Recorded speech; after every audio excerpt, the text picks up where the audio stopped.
Hello friends, welcome to our channel. Friends, நான் உங்கள் அபி. இன்றைக்கி இந்த வீடியோவில் நம்ம ரோட்டுக்கடை ஸ்டைலில் மசால் பன் நம்ம வீட்லேயே எப்படி செய்யுதுன்னு பார்க்கலாங்க. 2 ரூபா பன்னு தாங்க நான் இன்றைக்கி எடுத்திருக்கேன்.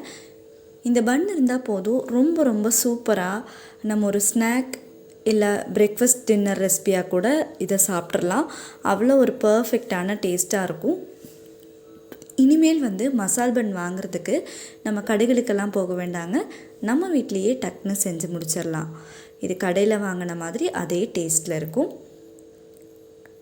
இப்போ நமக்கு எவ்வளோ பன் வேணுமோ அவ்வளோ பன்னை நம்ம எடுத்து வச்சுக்கலாங்க. நான் இன்றைக்கி ஒரு 3-4 பன் எடுத்து வச்சுருக்கேன்.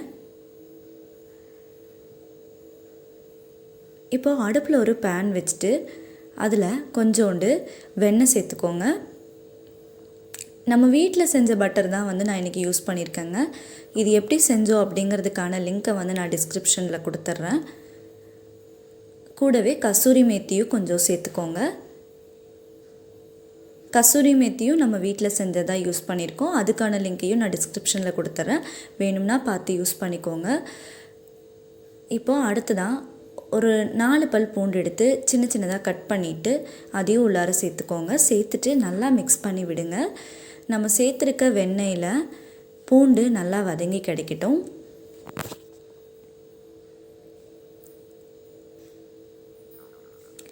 நல்லா வதங்கினதுக்கப்புறமா ஒரு துண்டு இஞ்சி எடுத்து அதையும் கட் பண்ணிவிட்டு உள்ளே சேர்த்து நல்லா வதக்கி விட்டுக்கோங்க. கண்டிப்பாக இந்த மசால் பன் இது வரைக்கும் நம்ம சாப்பிட்டிராத டேஸ்ட்டில் அவ்வளோ ஒரு பர்ஃபெக்டாக இருக்கும்.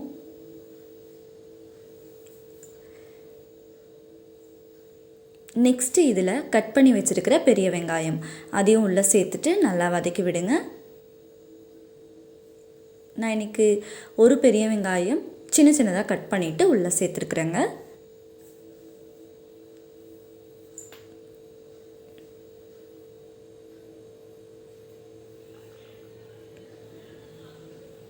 இது எல்லாம் சேர்த்து நல்லா வதக்கியாச்சு.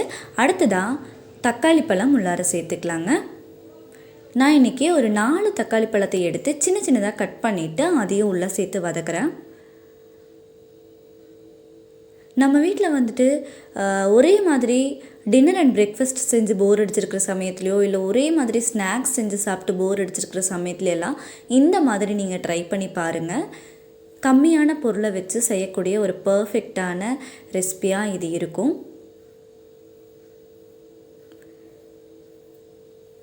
தக்காளி ஓரளவு வதங்கினதுக்கப்புறமா இதில் வெஜிடபிள்ஸ் கொஞ்சம் சேர்த்துக்கலாங்க. கேரட், பீன்ஸ், கோஸ் இதெல்லாம் இன்றைக்கி நான் கொஞ்சோண்டு சேர்த்துருக்குறேன். இது கூட நீங்கள் காலிஃப்ளவர், பட்டாணி இப்படி எது வேணாலும் சேர்த்துக்கலாம். வெஜிடபிள்ஸ் சேர்த்துட்டு இதை அப்படியே வதக்கி விட்டுருங்க. ஒரு 2 நிமிஷம் இருக்கட்டும். அதுக்கப்புறமா தேவையான மசாலா சேர்த்துக்கலாம். காரத்துக்கு ஏற்ற மாதிரி மிளகாய்த்தூள் கூட குறைய சேர்த்து விட்டுக்கலாங்க. கூடவே கரம் மசாலா கொஞ்சோண்டு சேர்த்துக்கோங்க. அடுத்ததாக மல்லித்தூள் ஒரு 1/2 ஸ்பூன் அளவுக்கு சேர்த்தோம்னாலே கரெக்டாக இருக்கும்.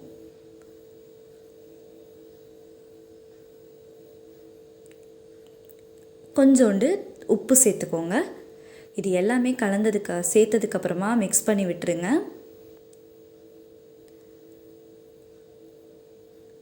சில டைம்லாம் பன் வாங்கி அதாவது என்ன சாப்பிட்டு நமக்கு போர் அடிச்சிருக்குங்க. அந்த பன்னிலே இந்த மாதிரி நீங்கள் மசால் பன் செஞ்சு சாப்பிட்டிங்கன்னா எவ்வளோ செஞ்சாலும் பத்தாது, டக்குன்னு காலியாயிரும்.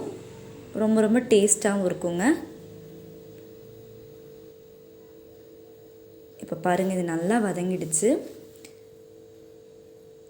காய் நல்லா வெந்து கிடைக்கணும் அப்படின்னு நினைக்கிறவங்க கொஞ்சோண்டு வேணால் தண்ணி தெளித்து விட்டுட்டு அதுக்கப்புறம் வேக வச்சுக்கோங்க.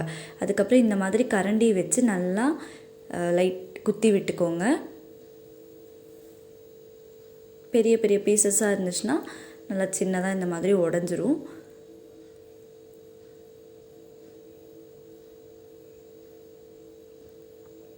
இப்போ நமக்கு மசால் பன் செய்கிறதுக்கு தேவையான மசால் ரெடி ஆகிடுச்சுங்க. வேணும்னா மேலால் கொத்தமல்லி தழை தூவிட்டு இறக்கி விட்டுருங்க. அப்படியே இருக்கட்டும். அடுத்ததாக நம்ம எடுத்து வச்சுருக்கிற 3 பன்னும் ரெடியாக இருக்குது. இந்த பன்னை இந்த மாதிரி கட் பண்ணிக்கோங்க. ஒரு பன்னை 2 பீஸாக கட் பண்ணி வச்சுக்கோங்க. அடுத்ததாக நம்ம மசால் செஞ்சோம் இல்லைங்களா, அதை வந்து இன்னொரு பாத்திரத்தில் மாற்றிட்டு அதே பேன்லேயே தான் நான் இன்றைக்கி யூஸ் பண்ணுறேன். அதில் கொஞ்சோண்டு பட்டர் சேர்த்துக்கோங்க. பட்டர் நல்லா உருகுனதுக்கப்புறமா நம்ம கட் பண்ணி வச்சுருக்கிற பன் இந்த மாதிரி எடுத்து வச்சுக்கோங்க. கண்டிப்பாக குழந்தைகள்லேருந்து பெரியவங்க வரைக்கும் எல்லாருமே விரும்பி சாப்பிடக்கூடியதாக இந்த மசால் பன் இருக்கும். நமக்கு ரோட் சைட் கடைகள் எல்லாம் கிடைக்கக்கூடிய அதே டேஸ்ட்டும் இதில் இருக்குங்க. ஈவினிங் டைமில் செய்யக்கூடிய ஒரு சூப்பரான ஸ்நாக் ரெசிபியாகவும் இது இருக்கும். இப்போ 2 சைடுமே பட்டர் போட்டு நல்லா இந்த மாதிரி டோஸ்ட் பண்ணி எடுத்துக்கலாம். பட்டர் இன்னும் கொஞ்சம் சேர்க்க விரும்புகிறவங்க கூட சேர்த்து விட்டுக்கோங்க. இதில் பன்னை வந்து கட் பண்ணும்போது ரொம்ப நல்லா 2 பீஸ் ரொம்ப கட் ஆகிற மாதிரி கட் பண்ண வேண்டாங்க. ஒரு கார்னரில் வந்துட்டு இந்த மாதிரி கட் ஆகாமல் எடுத்து வச்சுக்கோங்க. அதுக்கப்புறமா இன்றைக்கி நான் வந்து வீட்டிலையே செஞ்ச பாலாடை வந்து இதில் ஆட் பண்ணியிருக்கேன். அது ஆப்ஷனல் தாங்க, வேணும்னா வந்துட்டு இது கூட நம்ம சேர்த்துக்கலாம். கூடவே நம்ம வந்து செஞ்சு வச்சுருக்கிற மசால் அதையும் உள்ளே சேர்த்துட்டு நல்லா க்ளோஸ் பண்ணி வச்சுக்கோங்க.